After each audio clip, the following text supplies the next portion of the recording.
నమస్తే అందరికి. పెద్ద సినిమా పైరసీ అయిపోయింది, దానికి కారణం ఎవరు?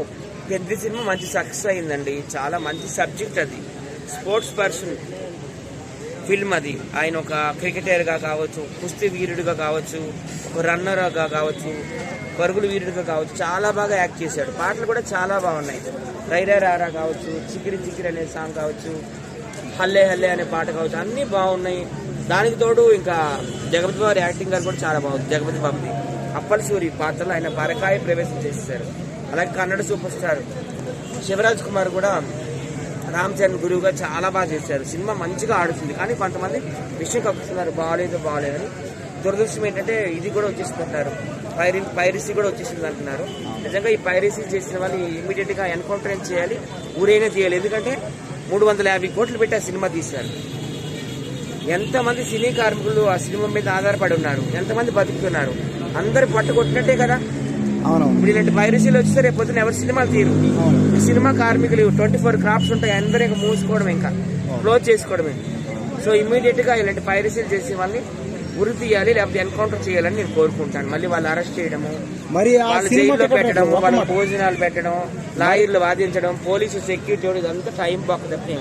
మరి సినిమా టికెట్ లో 600, 1000 రూపాయలు పెట్టడం రైటర్ రాంగ్ అంటారా? అది కూడా రాంగే. సినిమా టికెట్ ఎప్పుడు కూడా సింగిల్ స్క్రీన్ 50 రూపాయల్లోకి రావాలి, మల్టీప్లెక్స్ 100 రూపాయల్లోకి రావాలని నేను ఎప్పటి నుంచో పోరాటం చేస్తున్నాను.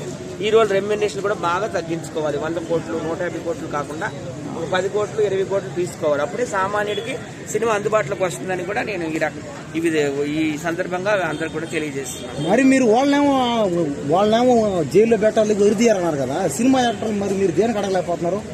నేను అడుగుతున్నాను. ప్రతి ఒక్క స్పీచ్ లో చూడండి, ప్రతి ఒక్క పబ్లిక్ టాక్ లో చూడండి, ప్రతి ఒక్క ఇంటర్వ్యూలో చూడండి, సినిమా అనేది చాలా కష్టపడి వస్తారు ఎవరైనా. కానీ ఏ ప్రొఫెషనల్ అయినా కావచ్చు, ఆయన ఒక సైంటిస్ట్ కావచ్చు, ఒక డాక్టర్ కావచ్చు, ఒక జర్నలిస్ట్ కావచ్చు, లేకపోతే ఒక అడ్వకేట్ కావచ్చు, ఎవరైనా కావచ్చు, కూలీ కావచ్చు, కష్టపడి వస్తారు. ఉదయం పనికి వెళ్ళిపోయి 10 గంటలకి నైట్ 7-8 వస్తారు. వాళ్ళకి కొంచెం ఎంటర్టైన్మెంట్ కావాలి. ఆ ఎంటర్టైన్మెంట్ ఇచ్చేది ఏంటి? సినీ పరిశ్రమ, లేకపోతే టీవీ పరిశ్రమ, లేకపోతే మన సోషల్ మీడియా. సో వాళ్ళకి అది సామాన్యులకి, పేద ప్రజలకు అందుబాటులోకి సినిమా రావాలని నేను ఎప్పటి నుండో కూడా పోరాటం చేస్తున్నాను. మరి హీరోలు డైరెక్టర్లు అందరూ నచ్చితే చూడు లేకపోతే దొబ్బే అన్నారు.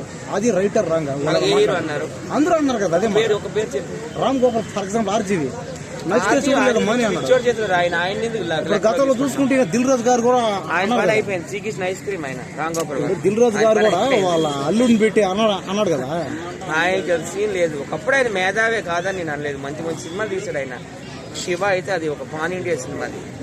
అలాగే ఒక రంగీలా కావచ్చు, ఒక సత్య కావచ్చు, ఒక సర్కార్ కావచ్చు, ఎన్నో సినిమాలు, ఒక శ్రీదేవి గారితో క్షణక్షణం. అది ఎంత ఇప్పుడు మిగతా డైరెక్టర్లు హీరోలు అలా చెప్పకపోయినా వాళ్ళు మాట్లాడే ఇంటెక్షన్ అదే కదా, అలాగే ఉంటాయి. మా సినిమా చూడకండి అని అనలేదు. రామచంద్ర గారు మొన్న ఏమారంటే ఇదే అపార్థం చేసుకున్నారు. నాకు షూటింగ్ లో చాలా యాక్సిడెంట్లు అవుతున్నాయి, శారీరకంగా చాలా దెబ్బలు గాయాలు పడుతున్నాయి, అయినా కానీ మీకోసం నేను ఎంటర్టైన్ ఇస్తున్నాను, నాకు ఏమి ఆశ లేదా, వ్యాపారం లేవా, కానీ మీకోసం, ఎందుకంటే నా ఫ్యాన్స్ కోసం నేను సినిమాలు చేస్తున్నాను. నేను సడన్ గా సినిమాలు ఆపిస్తే నా ఫ్యాన్స్ అందరూ అట్ అవుతారని అన్నాడు. కానీ సినిమాలు చూడకండి దొబ్బేయండి హీరో అనలేదు. ఇప్పుడు అతను మానేసి అతని ప్లేస్ లో వేరే గురించి చేస్తారు కదా. అతను ఎందుకు మానేస్తాడు? ఫ్యాన్స్ అట్ అవ్వచ్చు కదా. ఇప్పుడు నువ్వు కృష్ణకాంత్ పార్క్ రావడం మానేసి నేనే అట్ అవుతా ఫస్ట్. ఎవరు? నువ్వు సీనియర్ మోస్ట్ జర్నలిస్ట్ ఇక్కడ. ఇప్పుడు అతను మానేసిన మాత్రం ఎవరు కూడా పేదవాళ్ళకి అన్నం లేకుండా పోవడం, పేదవాళ్ళని డెవలప్మెంట్. హీరోలు సినిమాలు ఎందుకు కంటిన్యూ చేస్తున్నారంటే, హీరోలు అవ్వచ్చు, ఇంకెవరైనా అవ్వచ్చు, వాళ్ళ వయసు అయిపోయినా కానీ, ఎందుకంటే ఫ్యాన్స్ ఒత్తిడి తట్టుకోలేక ఫ్యాన్స్ బాధపడతారని. ఎవరు బాధపడుతున్నారు? చాలా మంది.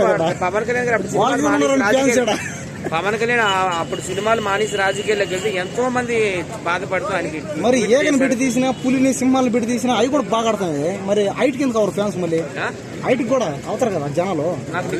ఏగని పెట్టి తీసినా కూడా ఫ్లవర్ ఆ సినిమాకి 100 కోట్లు డబ్బులు వస్తాయి కదా. అవును, ఏగని పెట్టి రాజమౌళి తీశారు కదా, అదే దానికి కూడా 100 కోట్లు వస్తాయి. అంటే ఇక్కడ యాక్టర్లు ఉంటే అంత, లేకపోతే అంత అన్నారు జనం. నేనంటే జనం అన్నారు. ఖచ్చితంగా ప్రపంచం అంటే అందరు ఉండాలి, యాక్టర్లు ఉంటే ఎంత లేకపోతే అంత కాదు. అదేనా ప్రపంచంలో సైంటిస్ట్ ఉండాలి, డాక్టర్లు ఉండాలి, జవాన్లు ఉండాలి, రైతులు ఉండాలి, టీచర్లు ఉండాలి, హీరోలు ఉండాలి, ప్రజలు ఉండాలి, సినీ పరిశ్రమ కూడా ఉండాలి, కళాకారులు.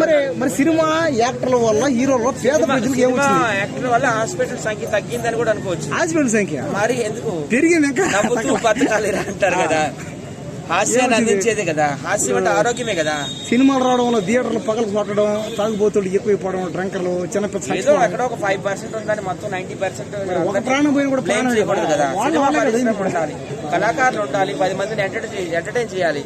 ఇప్పుడు మీ ఇంట్లో పెళ్లిళ్ళు అవుతాయి, గృహప్రవేశాలు అవుతాయి, మరి రావట్లేదు ఇంకేమైనా దసరా అవుతుంది, దివాళి అవుతుంది, అప్పుడు పెట్టాలి కదా, పాటలు మ్యూజిక్ పెట్టాలి కదా, అన్ని ఉండాలి. ప్రపంచం అంటే అన్ని ఉంటేనే ప్రపంచం. అది ఓల్డ్ కూర ఉంది, కూరలో అన్ని ఉంటే కదా కూర. అందులో ఆయిల్ ఉండాలి, పసుపు ఉండాలి, కారం ఉండాలి, ఉప్పు ఉండాలి, అల్లం వెల్లుల్లి పేస్ట్ ఉండాలి, అంతే కదా.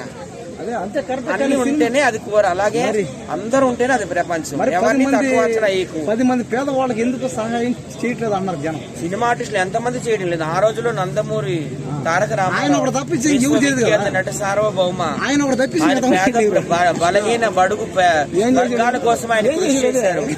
పేద ప్రజలు భోజనాలు లేవని స్కూల్లో పిల్లలకి ఆయన మధ్యాహ్న భోజన పథకం స్టూడెంట్స్ ఎన్టీ రామారావు గారు. సరే ఆయన తప్ప ఆడవాళ్ళ వస్త్రాలు లేక బయటికి రావడం లేదని అందరూ కూడా జనతా వస్త్రాలు ఇచ్చారు. ఆయన అవి మాట కదా, ట్యాక్సే కదా, బియ్యం కొనుక్కోలేకపోతున్నారని చెప్పి అవి కూడా జనం డబ్బులే కదా, ట్యాక్స్ కడితే కదా ఇచ్చాడు. ఆడవాళ్ళు చీప్ గా చూస్తున్నారని వాళ్ళకి ఆస్తి హక్కు ఇచ్చారు. ట్యాక్స్ ఎంతో మంది చిరంజీవి గారు, బాలకృష్ణ గారు ఎంత మందికి, హలో బసవతారం క్యాన్సర్ హాస్పిటల్కి వెళ్ళు, ఎంతో మంది క్యాన్సర్ పేషెంట్ కానీ ఫ్రీగా ట్రీట్మెంట్ చేస్తారు. మహేష్ బాబు గారు చిన్నపిల్లలకి హార్ట్ సర్జరీలు చేయిస్తున్నారు. అలాగే పవన్ కళ్యాణ్ ఎక్కడ ఏ విపత్తు వచ్చినా ముందు నిలబడి కోట్లాది రూపాయలైన డొనేషన్ ఇస్తున్నారు. నీకు అవన్నీ తెలియదు, ఎందుకంటే నువ్వు ఫేక్ జర్నలిస్ట్ లాగా ఉన్నావు.